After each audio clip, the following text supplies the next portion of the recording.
ቢስሚላህ ወንዶቹ ከበዙበት መንደር እንዲህ የሚል ድምጽ ጎልቶ ይሰማኛል። እኔ የሐላል ሚስቴን ፈላጊ ነኝ። ከመሞትበት አልጋይ ላይ ሆኜ እንኳን እስከ ህቅታዬ ድረስ የማፈቅራትን። ወረድ ብዬ ከሴቶቹ ዘንድ የሚሰማውን ለማድመጥ ጆሮዬን ጣል አደረኩኝ። አንዲቷን እንዲህ ስትል ሰማት። እኔ ደግሞ እንደሌሎች ሴቶች ሁሉ ሴት ነኝ። ጌታዬ ላንቺ ብሎ የከተበልኝን ሰው ይናፈኩኝ። በርግጥ ሴት ነኝ። ይሁን እንጂ ሀፍረቴን ጣጥዬ በቶሎ ሚስቱ እንዲያደርገኝ ለመጠየቅ ድፍረቱ ነበረኝ። ችግሩ ቁም ነገረኛና ኃላፊነትን ለመሸከም ዝግጁ የሆነውን የኔን ሰው አላገኘሁትም። ከዚያም መመለስ አልኩኝ። ከወንዶቹ መንደር አንዱንም እንዲህ ሲል አደመጥኩት። እኔ ደግሞ እንደነዚያ ፍቅራቸውን ቀምመው እንደሚገልጹት ሰዎች አይደለሁም። እኔ ራሱ የተቀመመ የሚጣፍጥ ፍቅር ከልባቸው ካለና መግለጽ ከተቸገሩ ሰዎች አንዱ ነኝ።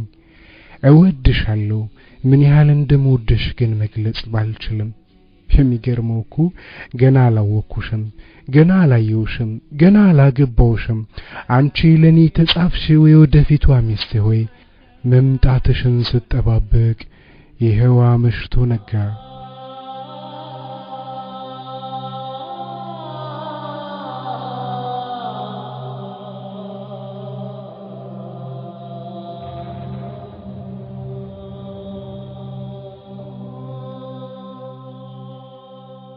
ከላይ የቀረቡት ድምጸቶች ምናልባትም የተሰሙ ላይ ሆኖ ይችላሉ።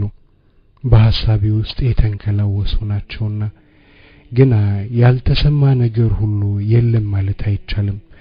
አሁን በርግጥ ሴቶች አሉ ብቸኝነታቸውን ለመናጠል ሷሊ የሆኑ ልጆችን ወልደው ተቃንተው ለሌሎች መቃናት ሰበብ የሚሆኑ ዘሮችን ማፍራት የሚፈልጉ። በርግጥ ወንዶችም አሉ የወንዶች ወንዳውንድ ንግግር የሰለቻቸው የትዳራቻቸውን ይናፍቁ። አንዷን ላግባት እንጂ አንዴ የኔ ትሁን እንጂ አንዴ ሊያት እንጂ አይኔን ጭምር ሰጣታለሁ። ከዚያ በኋላ ጎዶሎ በሆን እንኳን በሷ አካል ሞላለው የሚሉ በርግጥ ሰዎች አሉ የኔ የሚሉትን ሰው የሚፈልጉ የሚናፍቁ።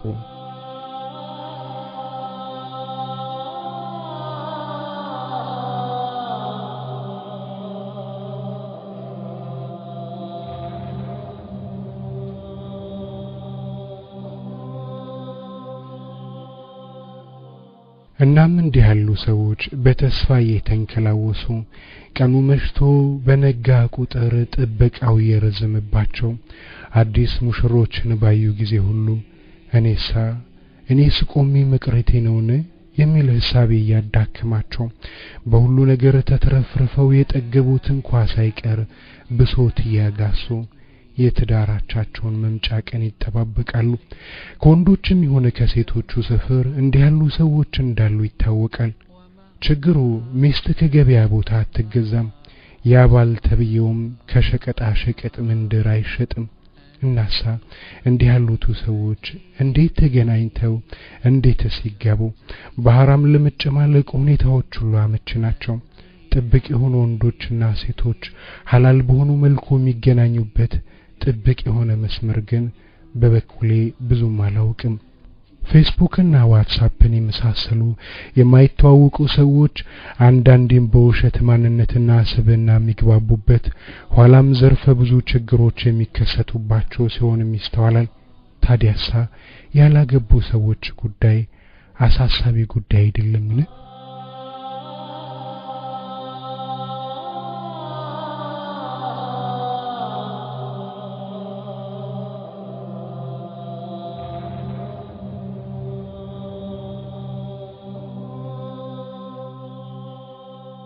ክብራትና ክብራን አድማጮቻችን ይህን ጉዳይ አንስተን የመፍትሄ ሐሳቦችን እንጠቆም ካለን አንድ ዝግጅት ብቻ በቂ እንዳልሆነ እናውቃለን።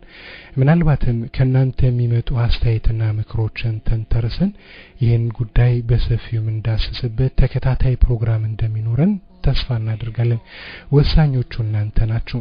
ከናንተ የሚመጡ አስተያየትና ምክሮችን ጠባቂዎችን በርግጥ በዚህ ርዕስ ላይ ብዙ ነጥቦችን መነካካት ይቻላል ለዛሬ ለመጀመሪያ ያህል ግን አንዱን ነጥብ አንስተን የአድማጮችን አስተያየት እናስደምጣችሁ የትዳር ጉዳይ ሲነሳ እንቅፋት ከሆኑ ነገሮች አንዱ ገንዘብ ነው ሴቲቱን የማስተዳደር ኃላፊነት የተጣለበት ወንድ ኪሱ ባዶ ይሆናል ሰራተኛ እንኳን ቢሆን ገቢው ከለት ጉርሱ አታልፍም ሴቲቱ ባላት ገንዘብ ተጠግተው ትዳራቸውን ማቆም ይቻል ይሆናል ችግሩ ገንዘብ ያላቸው ሴቶች ገንዘባቸውን ይዘው ወንድ ይጠጋሉነ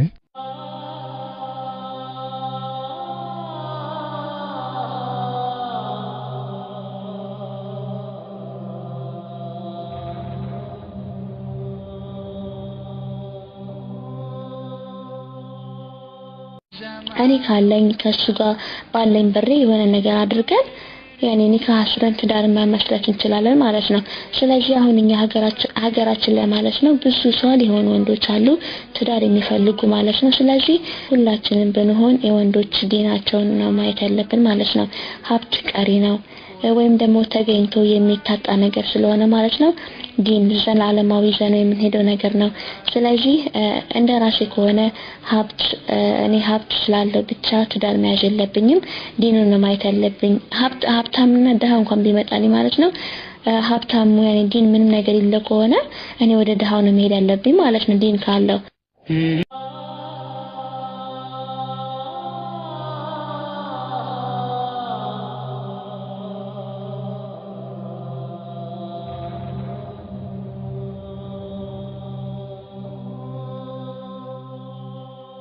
ለትዳር አንዳውታችንም በመቀጠልም አንድ ወንድ ኢማንተኛ ከሆነና አላህ የሚፈራ ሰው ከሆነ እኔ ለትዳር ከጠየቀኝ እኔ ብር ስላለኝ ያን ነው እንደነቂው አልሄድም እንጂ ግን እስካሁን ድረስ ይቸግረኛል አላሽም ማለት ነው ለምን በአሁን ሰዓት በጣም አስቸጋሪ ነው ሰው ማመን አጣራሱ የፈለገ አላህ የሚፈራ ሰው ነው በመንለው ማለት ነው እያንዳንዳችን ላይ የተጠረጣሪ ይኖርና በተለይ ደግሞ ትንሽ ብር አለን የምንለው ከሆነ ማለት ነው እና ያው እስከምቀበለው ድረስ ይቸግረናል እቀበለዋለሁ ሙሉ በሙሉ እንደጠየቀኝ ቶሎ ይሄን ሐሳብ ሌላ ነው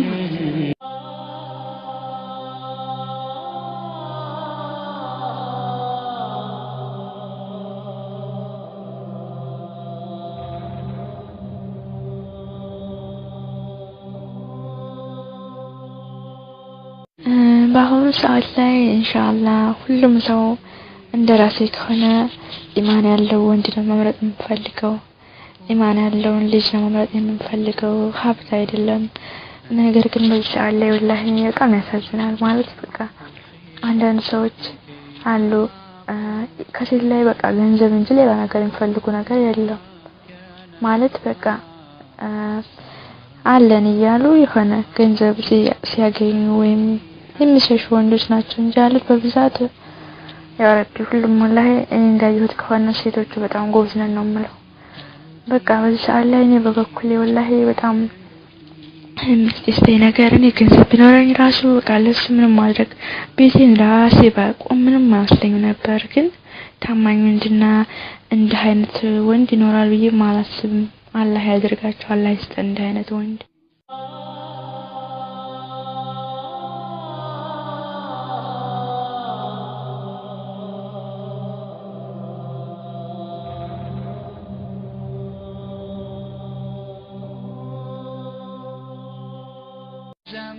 አንድ ወንድ ልጅ ብር ከሌለው ያኔ ትዳር እየፈለገ ብር ከሌለው እኛ ብር ካለን ዋናው ፍቅር ነው ብር ካለን አንድ ላይ በጋራ መመስረት እንችላለን ማለት ነው ያሰብነውን ነገር ማሳካት እንችላለን እና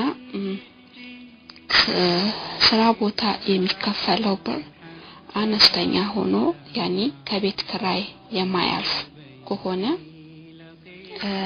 እኔ የምሰራ ከሆነ እኔ ደግፈዋለሁ ማለት ነው የቀራውን በጋራ እየተደጋገፈን ኑሯችንን መክፋት እንችላለን ዋና ኢማን ካለው ሁሉ ነገር የማይደረግ ነገር የለም እዚህ ጋር አንዱ ወሻሽ ብርን ፍለጋ ነው የመጣው ብር ሊበላኝ ነው የሚል ጥርጣሬ ልቦናችን ውስጥ ይኖራል ማለት ነው አይ ከዚህ በኋላ እንግዲህ ካለው ህይወት አንፃርና የሱን ህይወት አይቼ ምን አይነት ባህሪ እንዳለው አይቼ ከተረዳሁት በኋላ ካለኝ ነገር ላይ ላካፍለው ምንም ወደ ኋላ አይደለም ማለት ነው እቀበለዋለሁ እውነተኛ ላይ ፈራ ከሆነ እውነተኛ ትዳር ፈልጎ ከሆነ ካለኝ ነገር ላይ መደብቀው የለም እንዳል ያለኝ ነገር አውጥቼ ሰጥቼ የጋራ ብር ብሰራ ደስተኛ ሆናለሁ በእኔ ሀሳብ ማለት ነው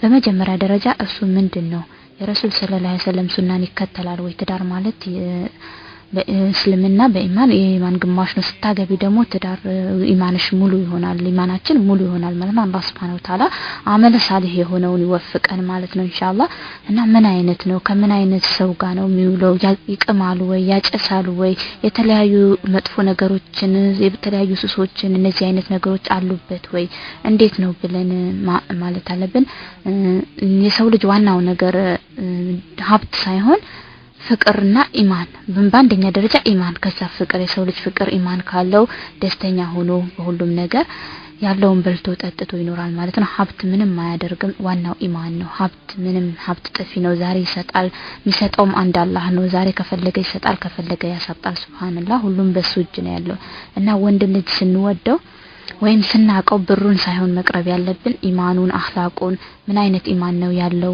በምን አይነት ቤተሰብ ነው ምን አይነት ጓደኛ ነው ያለው የሚለው ነው